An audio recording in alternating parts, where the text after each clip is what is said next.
Hello guys and welcome back to coach.sobism। हमने हमारी last video में मेमोरी लेआउट के बारे में पढ़ा था और मेमोरी लेआउट को बहुत अच्छे से समझा था।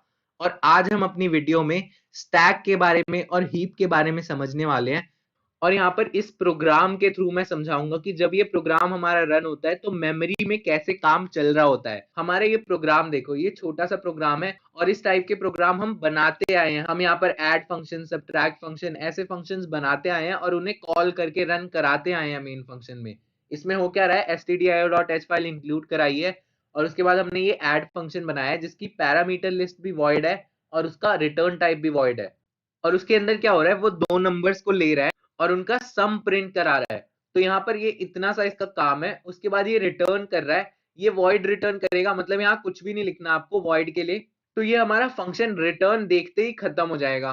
और उसके बाद देखो, अगर आप रिटर्न नहीं करते ना तो भी ये फंक्शन खत्म हो जाता है। आपको ये बात भी पता होनी चाहिए, जब हमारा रिटर्न टाइप वॉइड होता है तो भी आप यहाँ पर आप रिटर्न नहीं करोगे तो भी चलेगा। उसके बाद आपका सब्ट्रैक्ट फंक्शन आता है जो सेम है, बिल्कुल ही सेम है, यहाँ पर आइडेंटिकल है, बस a माइनस बी कर दिया है हमने क्योंकि हमें सब्ट्रैक्शन चाहिए। उसके बाद हमारा मेन फंक्शन है। मेन फंक्शन में हमने क्या किया है, बस प्रिंट करा है एक और बोला है हेलो वर्ल्ड। और हमने क्या किया है, ऐड किया है। ऐड करके हमने ऐड फंक्शन को कॉल किया है, सब्ट्रैक्ट करके हमने सब्ट्रैक्ट फंक्शन को कॉल किया है। और फिर यहाँ पर रिटर्न जीरो से रिटर्न जीरो देख के हमारा मेन फंक्शन भी खत्म हो जाएगा। और ये छोटा सा प्रोग्राम है। अब हम बात करते हैं हीप की। सबसे पहले मैं हीप के बारे में आपको सारी चीजें बताता हूँ। हीप होता क्या है, ये डायनामिक मेमोरी एलोकेशन के लिए होता है। जब भी हम डायनामिकली कोई मेमोरी एलोकेट कराते हैं तो वो हीप सेगमेंट में जाता है हमारे। तो वो हीप सेगमेंट में अगर जाता है तो वो होता कैसे है मैं बताता हूँ। यहाँ पर इस प्रोग्राम में तो आपने हीप सेगमेंट का यूज ही नहीं किया, मतलब आपने डायनामिकली कोई मेमोरी एलोकेट ही नहीं कराई। तो आप समझाओगे कैसे? तो मैं आपको बस ये बताना चाहता हूँ कि हीप जो होता है ना, वो बहुत एडवांटेज देती है हमें और वो बहुत अच्छी चीज होती है, हमें यूज करनी चाहिए। और ये छोटा सा प्रोग्राम है, इसमें मैं आपको स्टैक समझाने वाला हूँ, लेकिन हीप आपको मैं कैसे समझाऊंगा।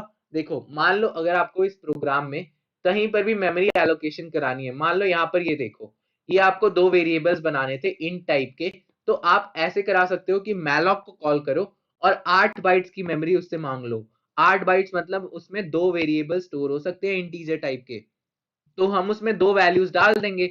हम उसमें जो भी ए और बी की वैल्यू है वो डाल देंगे। उसके बाद हम उसे उसका सब्ट्रैक्शन निकाल देंगे यहाँ पर अरिथमेटिक ऑपरेशन का यूज करके। और फिर हम यहाँ पर अपनी मेमोरी देखो, जैसे ही हमने ये मेमोरी एलोकेट कराई होगी ना, तो यहाँ पर एक मेमोरी यहाँ पर हमारी एलोकेट हो गई होगी। मान लो इतनी भर गई हमारी मेमोरी, ठीक है, इतनी मेमोरी हमारी भर जाएगी उस मैलॉक की वजह से। तो उसके बाद क्या होगा, हमने ये जब काम कर लिया ना, तो इसे आप खाली भी करा सकते हो। आपने जब फ्री कर दिया ना तो ये मेमोरी भी आपकी हट जाएगी। तो आप इसे आप क्लियर भी कर दोगे तो ये आपका काम हो जाएगा सारा। और ऐसे ही हम हीप का यूज कर सकते हैं। मान लो इतना काम हो गया, फिर आप ऐड में भी वही करा दो। और आप ऐड में भी अगर वही करा रहे हो तो आप फिर से अपनी मेमोरी दे रहे हो, मतलब फिर यहाँ पर आप अपनी एक और मेमोरी दे दोगे और वो वही मेमोरी है। समझ रहे हो आप बात? वो मेमोरी आपने फ्री करा दी और उतनी ही मेमोरी आपने फिर से दे दी। और फिर से आपने दो वेरिएबल्स उसमें डाल दिए और उन्हें आपने ऐड करा दिया। और फिर ये फंक्शन खत्म हो गया। और आपने क्या किया, उससे पहले आप उसे फ्री भी करा दो। जब आप फ्री करा दोगे तो ये फिर से वही कहेगा कि भाई इसको आप फ्री कर दो। तो ये आपकी हीप की जो सेगमेंट है, हीप का जो सेगमेंट होता है उसकी मेमोरी आपकी फ्री हो जाती है। देखो, इतना जो सेगमेंट है ना, डेटा और टेक्स्ट का आपको पता है वो होता ही है, हर प्रोग्राम में इतना तो भरेगा ही। उसके बाद क्या होगा, ये जो आपका इतना सेगमेंट है ना, इसे आप यूज कर सकते हो किसी भी काम के लिए। स्टैक और हीप में से कुछ भी हो सकता है और ये ऑपोजिट डायरेक्शंस में बढ़ते हैं। हमने पहले देखा था कि हीप यहाँ नीचे से ऊपर जाता है और आपका जो स्टैक होता है वो ऊपर से यहाँ नीचे की तरफ बढ़ता है। लेकिन ये कन्वेंशन है कि यार इन्हें ना ऑपोजिट डायरेक्शन में रखना होता है, इसलिए मैंने अभी स्टैक को नीचे से बढ़ाया है और हीप को ऊपर से बढ़ा रहा हूं मैं। ये चीज आप समझो कि इन्हें आप ऑपोजिट डायरेक्शन में रखते हो। कुछ लोग कन्वेंशन के हिसाब से इसे ऐसे भी पढ़ा देते हैं और कुछ लोग उल्टा भी पढ़ा देते हैं। लेकिन इंपॉर्टेंट चीज यहाँ पे क्या याद रखनी है कि ये ऑपोजिट डायरेक्शन में बढ़ते हैं, ये चीज आपको याद रखनी है। चाहे आप हीप को यहाँ से बढ़ाना चाहो, चाहे आप स्टैक को यहाँ से बढ़ाना चाहो, क्योंकि ये जो मेमोरी स्पेस है ना इतना, इसमें मान लो आप पूरा स्टैक भर दो, हीप आपने कराया नहीं, मान लो आप डायनामिक मेमोरी एलोकेशन करा ही नहीं रहे, ठीक है, डायनामिक मेमोरी एलोकेशन आप नहीं करा रहे, लेकिन आप स्टैक भरते जा रहे हो, वेरिएबल्स बनाते जा रहे हो, फंक्शंस बनाते जा रहे हो और स्टैक हमारा धीरे धीरे धीरे धीरे ऊपर आते आते ये पूरा भर गया। तो हमारा जब ये पूरा भर जाता है तो उस कंडीशन को स्टैक ओवरफ्लो कहते हैं, लेकिन वो हम अभी आगे पढ़ेंगे। अभी के लिए इतना समझो कि हमारा जो स्टैक और हीप है वो ऑपोजिट डायरेक्शन में बढ़ता है। चलो, और हीप का आप समझ गए कि आप इसे बहुत अच्छे से यूज कर सकते हो छोटी सी मेमोरी में सारा काम कराने के लिए। एक काम कराओ, फिर उसे फ्री कराओ, फिर दूसरा काम कराओ, उसे फ्री कराओ, कितना भी काम कराओ और उसे फ्री कराओ। एक चीज आपको हमेशा याद रखनी है कि जब भी आप हीप सेगमेंट के साथ काम करो ना, तो आपको फ्री कराना है। अगर आपने फ्री नहीं कराया तो ये मेमोरी यहीं रह जाएगी और आपके प्रोग्राम में मेमोरी की शॉर्टेज पड़ सकती है। आप मान लो हीप से डायनामिकली एलोकेट कराते जा रहे हो, मतलब यहाँ पर आप मेमोरी डालते जा रहे हो और ये भरता जा रहा है धीरे धीरे। पहले इतना भरा, फिर आपने और कराया, फिर इतना भरा, फिर आपने और कराया, फिर इतना भरा, फिर कराते जा रहे हो, ये भरता जा रहा है, ये भरता जा रहा है और आपका प्रोग्राम भी स्लो होता जाएगा। जितना ज्यादा आप हीप का यूज करोगे ना, उतना आपका प्रोग्राम स्लो हो जाएगा, क्योंकि हीप जो होता है वो रन टाइम में काम करा रहा होता है। ठीक है, तो अब हम समझते हैं स्टैक को। हीप हमने समझ लिया और उसका इंपॉर्टेंस भी समझ लिया, और अब स्टैक को हम समझेंगे कि स्टैक कैसे बढ़ता है हमारा। स्टैक का ना एक प्रिंसिपल होता है, वो उसी प्रिंसिपल पे काम करता है और उस प्रिंसिपल को हम कहते हैं लीफो। लीफो मतलब लास्ट इन और फर्स्ट आउट। जब हम एक स्टैक ऑफ बुक्स रखते हैं, इसका नाम स्टैक इसलिए पड़ा है क्योंकि ये होता कैसे है। आपने देखा होगा स्टैक ऑफ बुक्स होती है, आप एक बुक के ऊपर एक डालते जा रहे हो। आपको 10 बुक्स रखनी थी और कहीं पे आप एक के ऊपर एक डालते गए, तो जब आप सबसे पहली बुक आपको उठानी होगी तो ऊपर वाली उठाओगे ना, नीचे से तो आप उठा नहीं सकते, उठानी तो आपको ऊपर से ही पड़ेगी। तो उसी कॉन्सेप्ट को बोलते हैं लास्ट इन, मतलब जो आपका लास्ट अंदर गया, उस स्टैक में आपने जो लास्ट अंदर उस बुक को डाला, उसको आप सबसे पहले उठाओगे, तो उसे आप फर्स्ट आउट करोगे। और यही हमारे स्टैक का कॉन्सेप्ट होता है।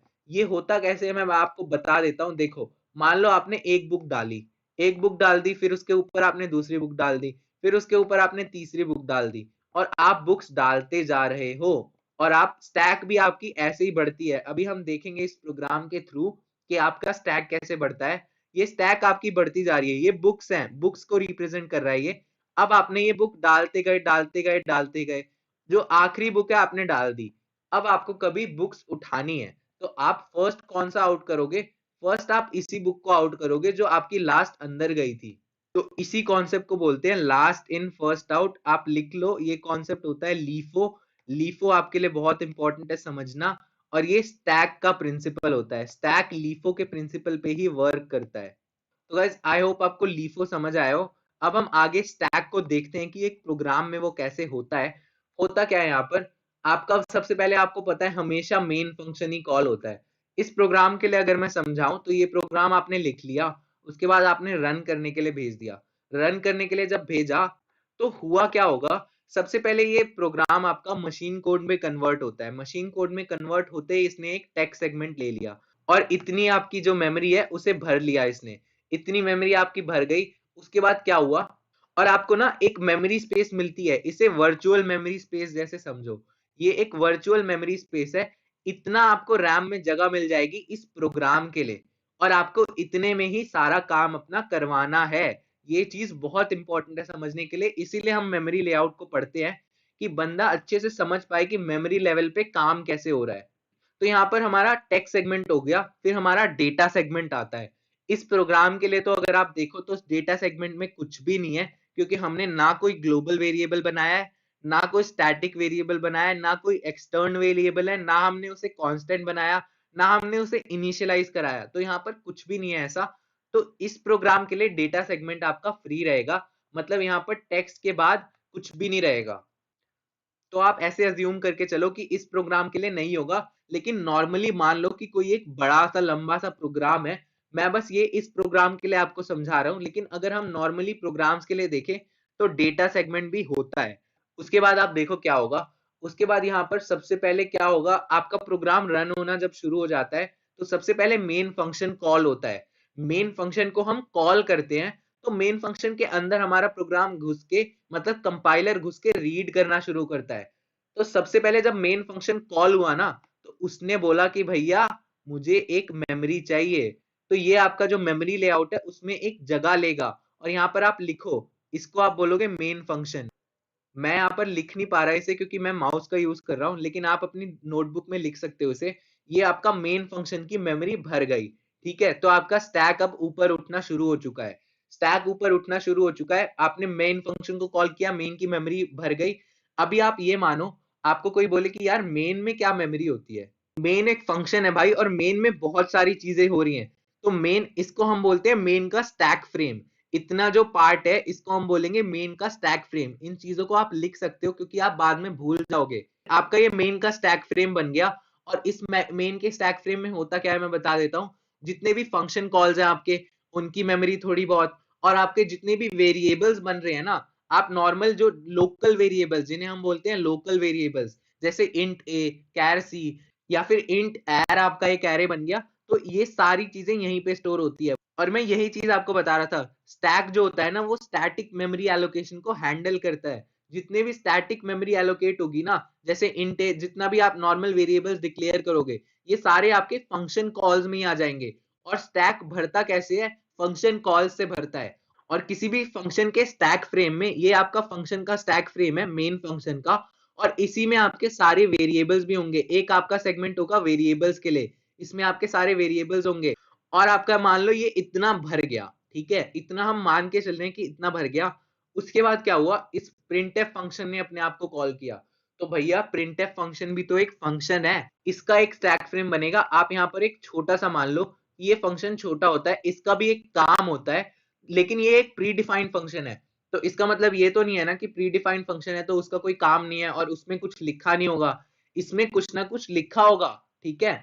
जहां भी ये डिफाइंड है, आपको पता है ये stdio.h फाइल में डिफाइंड होता है, इतना आपको नॉलेज है। लेकिन यहाँ पर डिफाइंड है तो वहां पर कुछ ना कुछ लिखा होगा। जैसे आप यहाँ पर, ये आपका यूजर डिफाइंड फंक्शन ऐड है, ठीक है।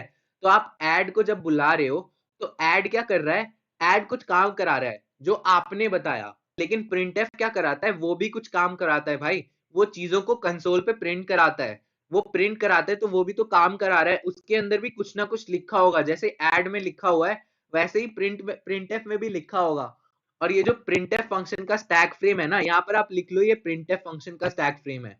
ये खत्म कब होता है मैं बताता हूँ, जब ये आप रिटर्न करते हो। मतलब printf फंक्शन खत्म हो गया ना, रिटर्न हो गया, तब ये खत्म होगा। तो आप यहाँ पर जब ये printf फंक्शन का काम खत्म हो गया और ये रिटर्न हो गया, तो इसको आप हटा सकते हो।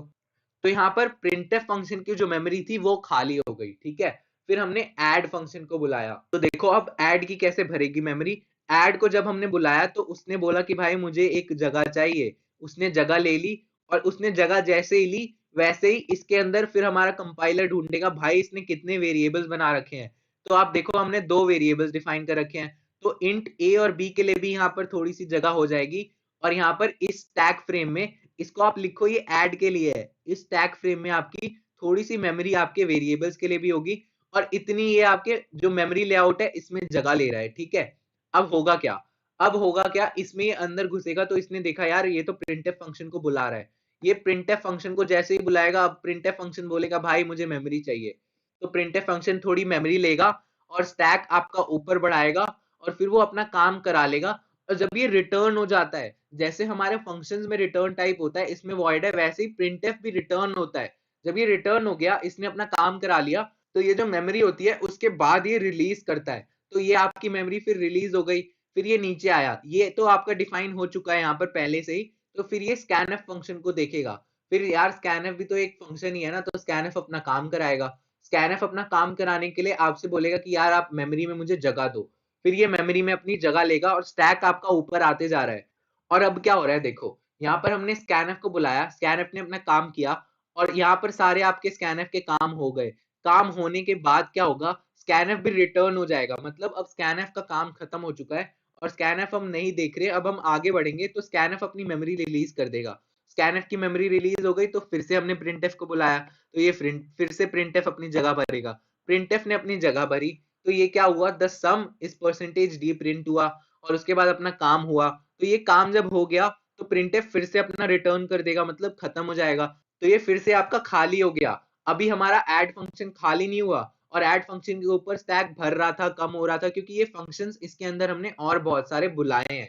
अब क्या होगा देखो, अब हमारा रिटर्न हो रहा है, और जब ये हमारा ऐड रिटर्न हो जाएगा ना, तभी जाके ये जो ऐड फंक्शन की जो हमने मेमोरी ले रखी है ना, ये पूरी खत्म हो, मतलब खाली हो जाएगी, रिलीज हो जाएगी। हमने ऐड को रिटर्न कर दिया। इस चीज को हमेशा याद रखना, ऐड जब रिटर्न हो गया, यहाँ पर ऐड का काम हो चुका है अब, तो यहाँ पर ये खाली होगा, ये खाली होना शुरू होगा, ये आपका पूरा खाली हो जाएगा। और फिर हम क्या करेंगे, अपने मेन फंक्शन में वापस आ जाएंगे। मेन फंक्शन में हम वापस आ गए। इस चीज को आप समझने की कोशिश करो कि स्टैक हमारा कैसे भरा और खाली हुआ। और फिर क्या हुआ, ऐड फंक्शन के बाद हमारा सीधा एक और फंक्शन कॉल हो गया, और सीधा जो वो कॉल हुआ, तो यहाँ पर सबट्रैक्ट फंक्शन कॉल हुआ। तो सबट्रैक्ट फंक्शन हमारा बोलेगा कि भैया मुझे भी एक मेमोरी चाहिए, तो यहाँ पर ये सबट्रैक्ट फंक्शन के लिए है। तो ये आप चीजें समझते चलो, ठीक है ना। आपका मेन फंक्शन चल रहा था, ऐड फंक्शन कॉल हुआ, जब वो रिटर्न हुआ तो उसका खाली हो गया। अब देखो इसके बाद क्या होगा, इसके बाद सबट्रैक्ट फंक्शन के ये अंदर घुसेगा। यहाँ ये अंदर घुसा तो इसने देखा यार प्रिंटफ है, प्रिंटफ बोलेगा मेरी जगह मुझे दो।